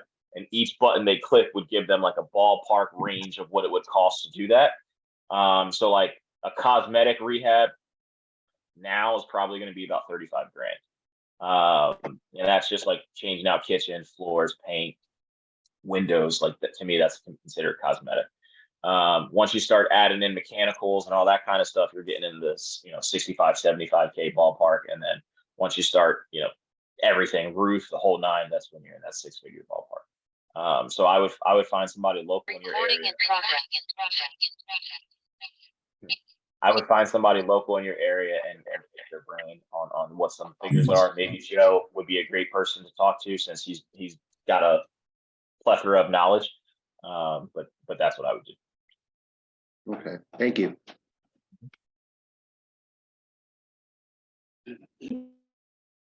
Any other newbies on here that have some questions? I see my man Greg there kind of staring. You got any questions, Greg? No, I'm just trying to take it all in. Thanks. Cool. Don't be afraid to ask questions. This is because get this is not always around, so take advantage of it. No question, by the way, is too dumb or too small. This becomes a wholesale. I got another question. Yeah, I have another. Go ahead. Go ahead. So you typically put down a $500 EMD? Depends. The lowest I'll go is usually 100, but 500 is usually safe enough that sellers aren't freaking out. If it's if it's in the hood of Philadelphia, I'm not putting $500 down. I might put $100 down. If it's in the suburbs, I usually do 500 up to 1,500. And then sometimes you'll get pushback from sellers like, oh, I want a higher EMD. It's like, look, man, and I'll just say like, look, I'm seeing 20, 30 houses a month. If I put $1,500 down for everyone, I've got no money to put down on buying houses. So I'll do up to 1,500. Will that work for you? And usually people are fine. Who determines what type of EMD the end buyer puts down? I do. All of our end buyers, the minimum is $3,500. So when we send out our marketing email, it says minimum $3,500. You've got to close in 2 weeks or less, and you have to wire the earnest money over. You're not allowed to do cash or any of that crap. Because anyway, that just makes a little bit of a headache. And then the higher the EMD from the buyer, the more real a buyer I'm interested in doing business with you. So like it's not uncommon that I'll have buyers put 10K down and I'm like, okay, you're a little more serious. And if you're not, extra 10K that I'm gonna keep for doing that deal. So, yeah, I like that.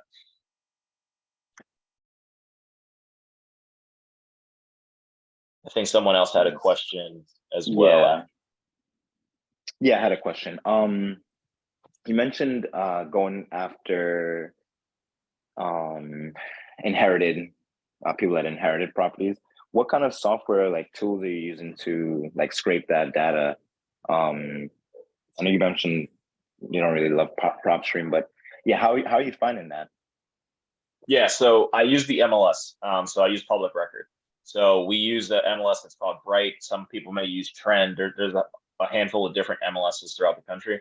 So I use Bright. So in Bright, they have you go to search, you go to public records, and then it has an option for my father's laptop's going on. It has an option for searching based off of how how the property was transferred, right? So whether it was a nominal deed, a dollar deed, anything like that. So inherited, when I say inherited, it's including everything. So somebody got their spouse off of the deed, that's considered divorce probably, or death. It also includes the inherited stuff as well. So that's how I do it. And then once I get all of that data based off of what I'm looking for, right? A property that has at least 3 bedrooms, has at least 1 bathroom, is at least 900 square feet, is a single family, detached, or twin. I pull all of that data, and then our Bright allows you to export it to Excel. So I export it off to Excel, import it into PropStream, and then PropStream is what I use to determine what the equity may be. And they just use a model, so they don't actually know. They just give you, it's just a model based on time and what the interest rates were at that time, I believe. Got you. Okay, so that's amazing. Pretty smart. So from there, you take those addresses. Go ahead. I was sorry to cut you off. You may also be able to do it through PropStream. But the reason why I have a love-hate relationship with them is, so for example, in Philadelphia, there's thousands of records. Like that inherited list is probably 25 to 30,000 deep. In PropStream, that list is like 1,500 because they do what they call intrapersonal transfers. And the only way they're able to determine it's an intrapersonal transfer is if it's a name-to-name change. But like, a lot of people don't share the same last name as their parents, right? So like, I don't share the same last name as my mother. So when I inherited something from her, it's going to look like a different thing, right? So that's why I use the MLS and then pull it into PropStream. I asked PropStream that question directly, and they said, hey, we really have no way of determining it. The best way to pull inherited list if you're using a third-party software is a guy named Lance and Terry. US League List is a list that you can pull if you want to use a data aggregator. I will say as a caveat, if you're pulling a list that everyone else can pull, it isn't the best list because everyone's using it. So if you can create your own list, it makes it a little bit better to market you. Gotcha. So you're grabbing that list after you determine which one meets your criteria, and then you're mailing out actual paper to them, or like marketing materials. Do you ever call? Oh well, you mentioned cold calling doesn't work, but do you couple those sometimes? Like, will you use the skip tracing, tool that PropStream probably offers at the same time ever, or you just let the mail do its thing? Yeah. So to clarify, I'm not saying cold calling doesn't work. Cold calling works. We've got a ton of leads. It's just a pain in the ass if you're a single person because you got to do a lot of so for me, it wasn't a fit for how I want my business to operate. I don't really want to work 20 to 25 hours a week. So that was just to clarify that. Right. To answer your question succinctly, yes, I skip trace. No, I do not use PropStream. I use a company called Kind Skip Tracing to do all of my skip tracing. They usually charge you 3 to 3.5 cents per record. Oh, nice.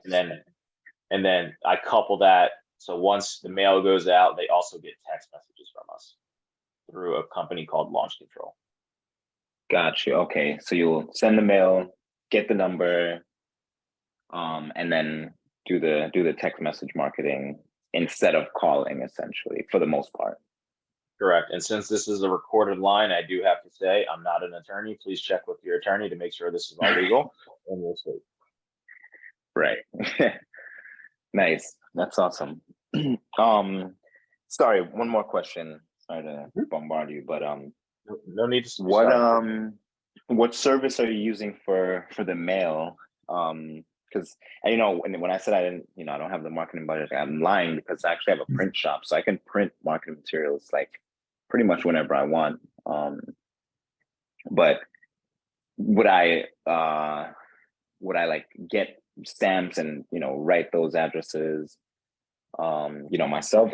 Which I'm, you know, I'm definitely open to do, but is there a service that you're using that kind of just does all of that in one shot? Yes, I use a mail house directly out of Tampa. So they print everything for me. They're not like a Yellow Letters Complete or anything like that, where you you know, pick a mail piece and send it. You have to create your own list and copy and all that kind of stuff. So they give you a good rate, but you do have some legwork that you have to do. So I use them. Where are you based out of in Florida? I'm in Hollandale Beach, South Florida. It's like North Miami Beach area. I think a good mail house over there is called Print One, Total One, something like that. If you connect with Scott Spear offline, I can send you the contact there. I also use Modern Mail. That's a really good print shop, and MOD Mail is my go-to print shop. Got you. Okay. I appreciate it. Thank you. Yep. And I'm sorry, you asked the question about printing stamps and how I don't do any of that. They handle that. Right. They do. have Yeah. So I send. There might be some controversy here, but I send all of my mail standard mail instead of first class. Got you. When I was doing smaller batches, I did first class, and then once we started doing 12,000 pieces a month, I went standard just to conserve money. Yeah. Got you. Cool. Any other questions that I did not cover? Josh, I have one more question I'd like to ask you. I want to go back to the EMD.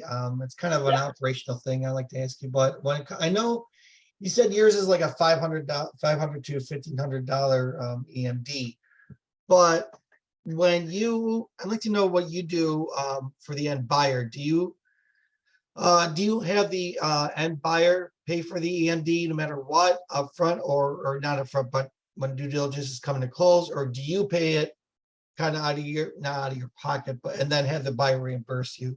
Because sometimes that's what we run into is we pay the EMD, which I don't like, and I'd rather, and then I got just a buyer to kind of reimburse me, you know. So I just like to know what your take is on that, or what you do for that. Yep. Again, this is a recorded line. Please check with your attorney. I know, but just so you know, we do a commercial, so it's different. So, well, not different, but it's a little bit higher than EMD. Yeah. So, and again, that's what I say. Recorded line. Please check with your attorney before, you know. But so what I do, I've never put down an EMD unless an attorney has called to verify that we put the EMD down. And then what I have set up at my title company is I have an escrow account. So we usually keep about $3,000 in that escrow account. So anytime an attorney does call, they just pull money out of the escrow account and say, yeah, the deposit's here.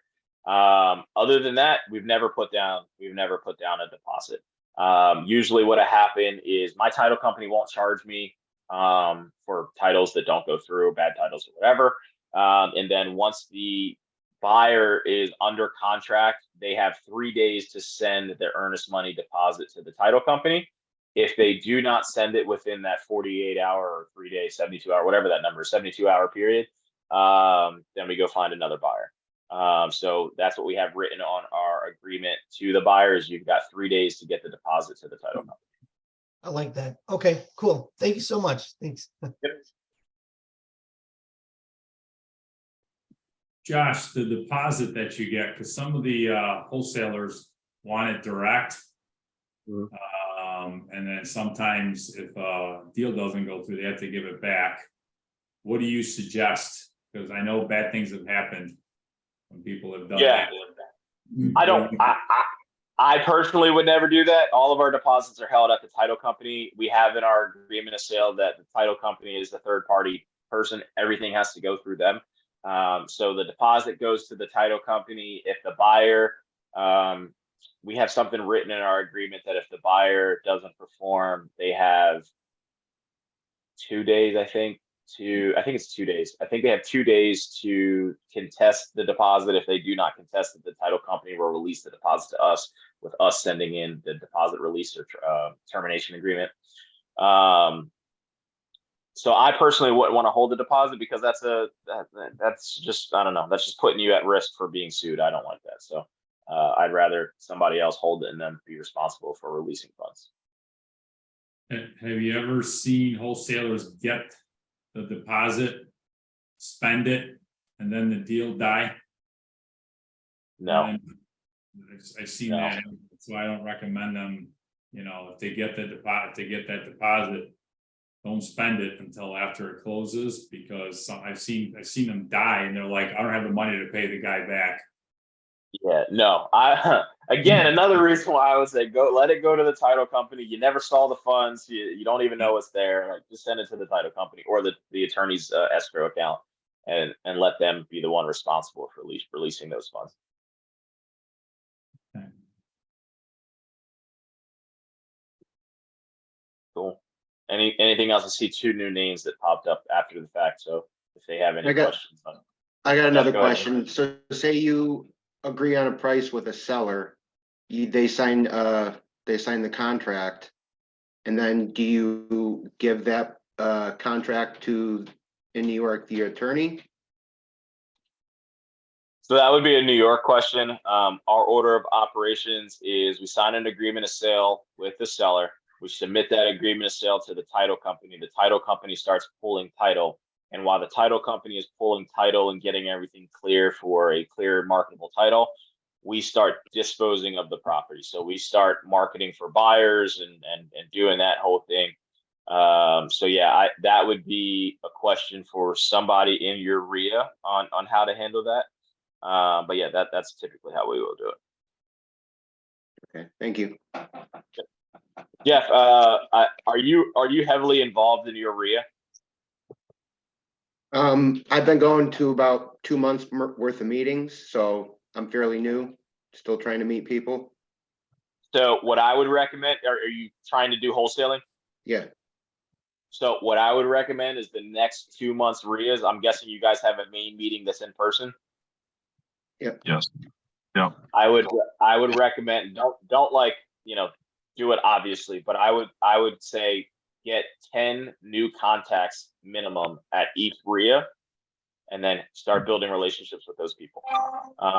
So like, go to your RIA, and like, your goal is when you're there, like, show up early. Don't show up like if the meeting starts at 7. Don't show up at 7 and just listen to the main person speak. Like, get there early, start networking, and that's going to give you a lot more confidence in making decisions, because you know who you can reach out to in your local market. okay, thank you. Perfect. That's a good segue into wrapping this up. I appreciate everybody, because we do end at 10:30. I'll stay on a little bit longer. I'm not sure how much time Josh has. I'm sure he's on vacation, so probably get back to that. And but Joe LaBear and I'll probably stay on for a few extra minutes. A couple big takeaways from this. Josh, thank you very much for joining. It was awesome. It's always good to see you. And everybody else, this is somebody from outside of the area, telling us how to wholesale. And it's awesome, because his marketing tactics work in every market. The MLS thing in New York State's a little different, and you guys have to figure out a way to navigate that. But, just find the deal. That's the thing. We talk to so many people, and they're like, oh, I got to get my website. I got to get the perfect email address, this, that, the other.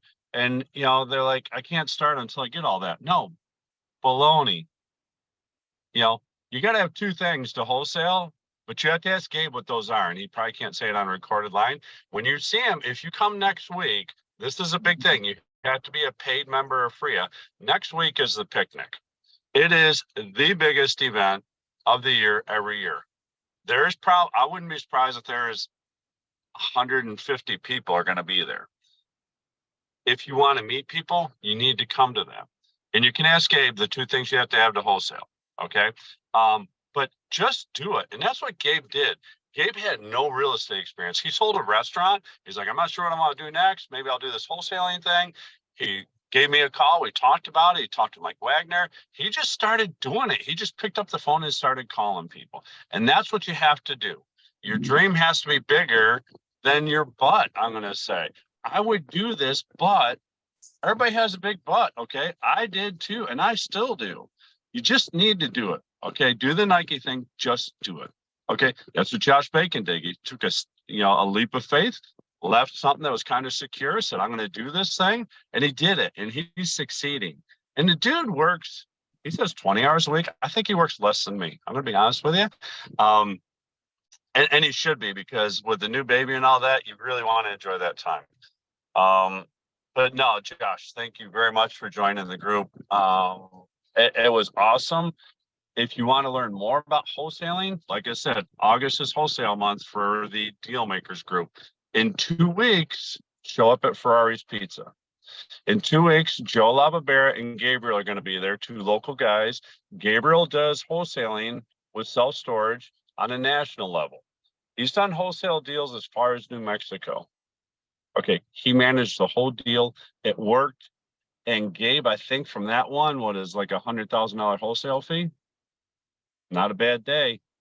Okay, trust me. If you find a self-storage deal and it's a deal, call me first. Okay, I'm just saying. No, call me instead. No, call me. That's my meeting. You can talk in 2 weeks. But anyways, now call us. We'll get it done. If you find a storage deal, it has to be a deal. In that case, the Gabe's deal, there's $100,000 wholesale fee that he made on that. Okay, so it's out there. It's not easy, but it's out there. If you're new to this game and you want to partner up with somebody, or maybe like Josh said, you handle acquisitions, the other person handles selling the properties, do like a 50-50 partnership with somebody. Find somebody here. Josh might be willing to help you out, for a 50-50 split. It's a great way to learn. And it's a great way just kind of you focus on what you do and the other person focuses on what they do. Find your lane and stay in your lane. That was a big thing that this group that Josh and I belong to, it's Ascend. It's ASCEND. It's a mastermind group.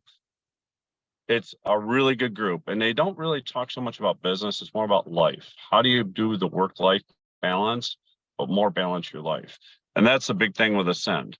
And that's the thing that I learned. I had like 17 businesses going on when I joined Ascend, and I've skinning that down. I really only do like 2 or 3 things now. I work less and I make more money than I did. Okay. Remember that. And that's because of a lot of teachings I gotten from Josh Bacon. It's not just wholesaling. It's also life and family. And, Josh gives me a couple of gut punches and a throat punch every once in a while when I say something that I said to him maybe about a year ago. And yeah, I see him shaking his head. Yeah, he got me pretty good on our last mastermind. But and that's it. Reach out to people, find out, network. They say your net worth is your network, or your network is your net worth. Find the 5 people that you hang out with the most, and that's going to determine what your net worth is. Okay. There's some people, unfortunately, you might have to step away from them. I have some family members. I have one family member, entrepreneur, builds business, knows about working hard and hustling. I have another family member, works a 9 to 5, doesn't understand how me and the other family member got to where we're at because that family member is still struggling. Okay. So just kind of, be careful who you're talking to and getting advice from. I'm gonna finish up a couple things. The picnic is next week. If you want to go, I believe you have to be a paid member. It's going to be at Webster Park. It will be the biggest event of the year. There's also going to be the holiday event. This one's going to be bigger. And the reason I say it's going to be bigger is because I'm going to be there. I won't be at the holiday party, I don't believe. It snows here and I'm done with that. But anyways, so if you want to go, reach out to Kayla. If you don't know who Kayla is, reach out to somebody or just go to the freer website. You can figure out how to go there. Josh, if you want to come to Rochester, I got you covered. You can come with me as a guest. And then in 2 weeks, like I said, Ferrari's Pizza, you're going to learn more about wholesaling. Brett Iwanowitz is a name that Josh has mentioned a few times. When Brett first got started in real estate, he was the most timid person you ever want to meet. Now he does virtual wholesale deals in Rochester, and he lives in Guatemala. And he travels all over the place too. He still does wholesale deals in Rochester. He's a known person. Reach out to him if you want some advice. Josh, a couple things really quick. Josh mentioned the book Profit First. That's a really, really good book. In my opinion, How to Win Friends and Influence People is one. Rich Dad, Poor Dad is another book you must read. Okay. And Profit First is a great book. It tells you, Josh, I can let you explain that. And then also John Martinez too. Josh, could you just hit on that Profit First book and then John Martinez too? Yeah, absolutely. So Profit First is a book about, I think they have different iterations of it now.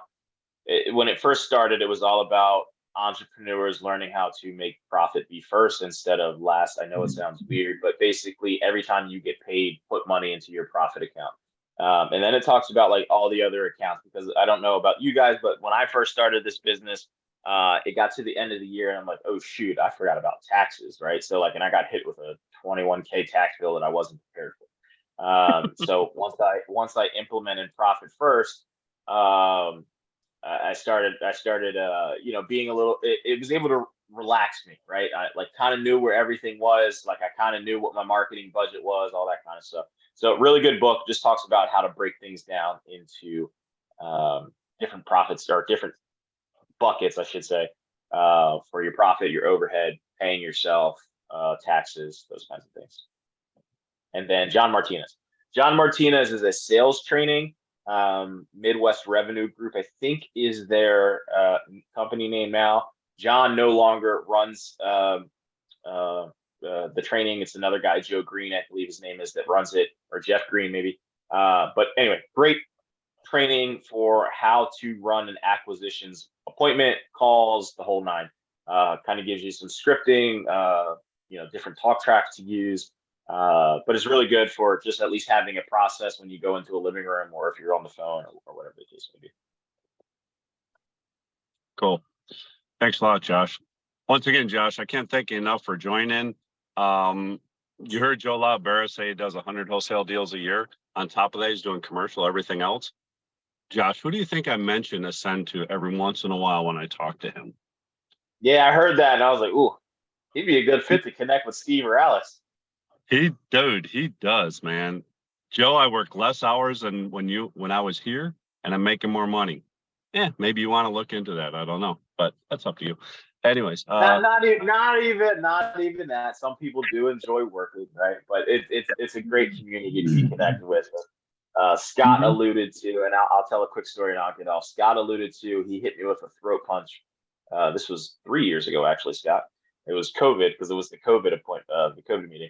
I had acquisitions managers at the time, and I was driving my wife to work every day, and that was my like time with my wife when she was still working a corporate job. And I would drive her to work every Tuesday and Thursday. I would get calls from my acquisitions guy about something going on in the living room, whatever. And I said that I've got to answer those calls because money's on the line. And Scott punched me in the face virtually. And he said, I think you should change that thought process to, I've got to spend time with my wife because my relationship's on the line. So anytime Scott got an opportunity to chat and I could use that line, I used it. So, but yeah, it's a great opportunity to connect and be around like-minded people. So I love it. But Scott, I appreciate you, man. I thank you for having me on. Joe, Gabe, Jeff, everybody else that was Scott, that was asking questions, and Mikhail. Appreciate all you guys.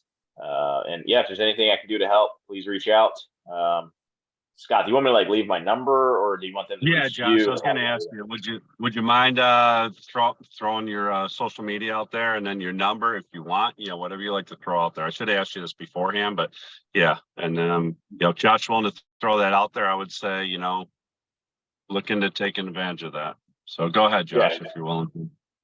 Yeah, absolutely. I'll give you my phone number. It's 484-636-4233. Happy to chat. Scott alluded to, I kind of helped Brett get some things going in his wholesale business. So I'd be happy to chat and at least, give some directives. And then Instagram is really the only social media channel that I use, and it's bringing home the bacon, an underscore between each space, bringing home the bacon. But other than that, appreciate you guys. And if there's nothing else, I'm going to hop off and go enjoy Vermont. Thanks, brother. Gosh, that was great. Thank you so much. Thanks, Josh. Thanks, Josh. It was nice meeting you. Thanks, guys. Nice to meet you as well. Good luck. And if there's anything I can do to help, give me a holler. Thanks, man. See you, brother. Yeah.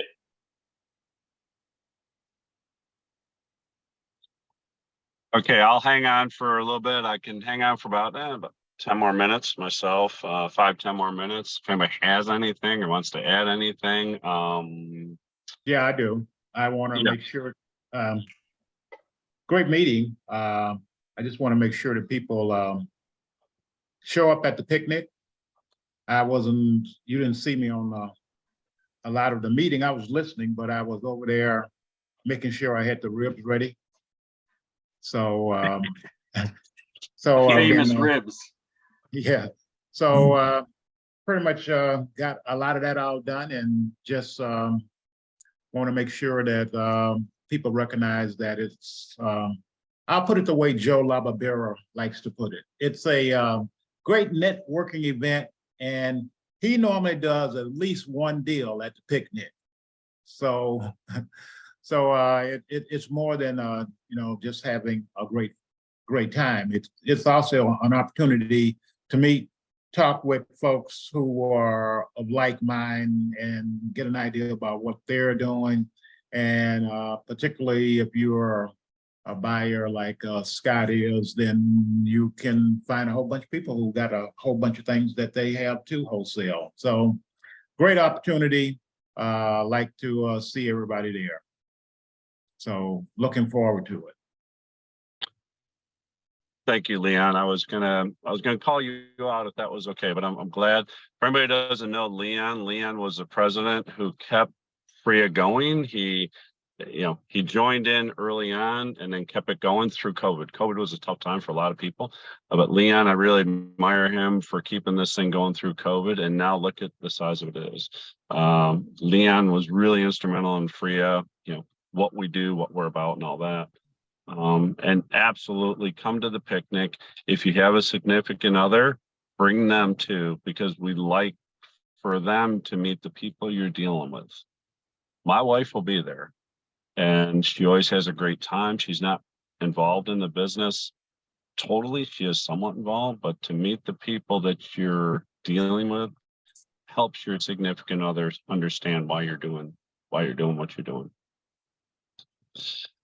And that's the reason I came home. I get to have some of Leon's ribs, so I'm good. The holiday party's catered. That's a little different, but to have the food that they have at the picnic, it was worth the drive from California to be here. So, Thank you. I appreciate that.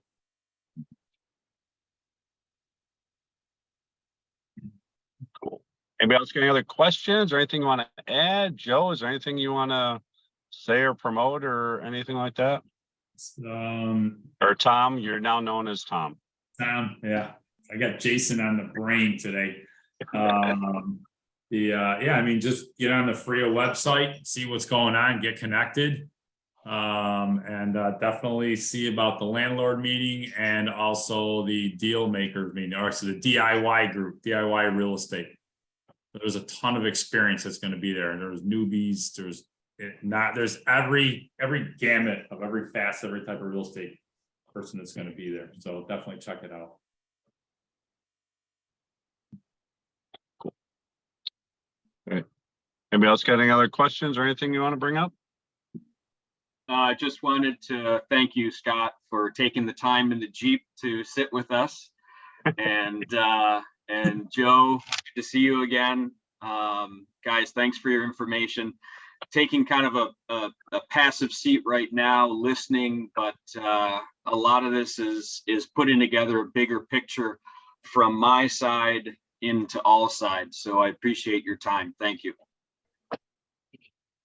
Thank everybody for being on here, and especially Scott. Scott's actually in our own time zone. Yeah. Yeah, now I can get out and walk around in the sun. It was raining earlier. I don't have I don't have the lake or canal in the background. I just have like a red fence you can't see and some construction over here. But no, I also want to say I know I've been on in a few months. I've been on the West Coast. And Freya far and away is why I'm at where I'm at.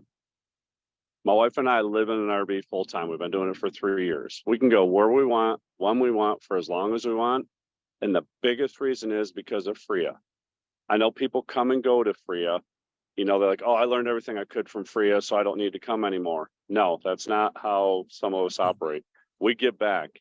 And I will say, I learned something at every meeting I go to. I meet a new person. I can't explain how valuable Freya is, honestly. The difference it's made in my business is tremendous. Josh Bacon, we've been friends for years. I learned a couple things today that I didn't know. I hope everybody enjoyed it. I sure did. And you know, just go do business. You know, don't sit on the sidelines. Start. Come next week. I cannot emphasize enough how important it is come next week. I think Freya dues are like 150, 160 a year. I'm not saying this for the money. 169 to be exact. 169. Thank you.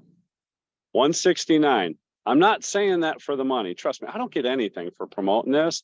I just cannot tell you how valuable that is. That's like what? Less than $15 a month?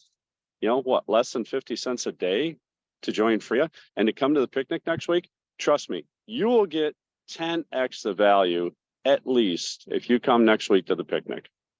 I'll be there.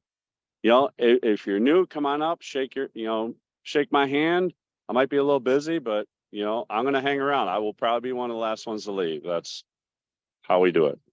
So So Scott, let me just add a little piece to the picnic. Now, I might be a little bit off base, seeing that this is the first time in 13 years I wasn't the president of the organization. But the key thing is when you come to the picnic, you can come and you can bring a guest.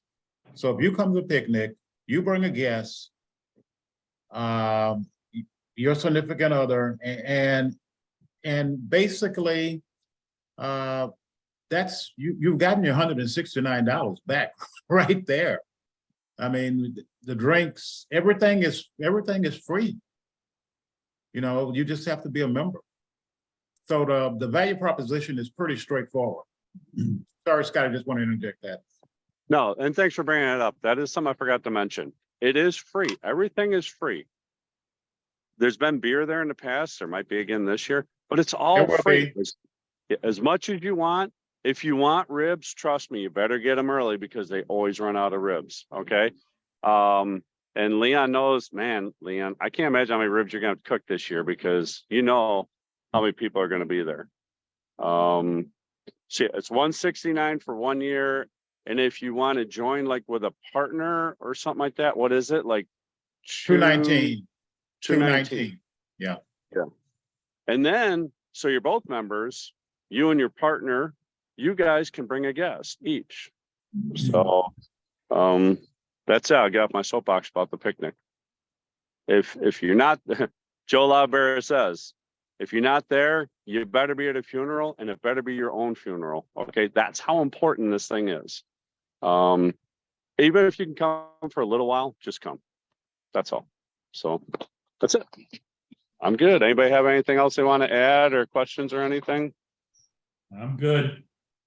You said it all, Scott. All right. All right.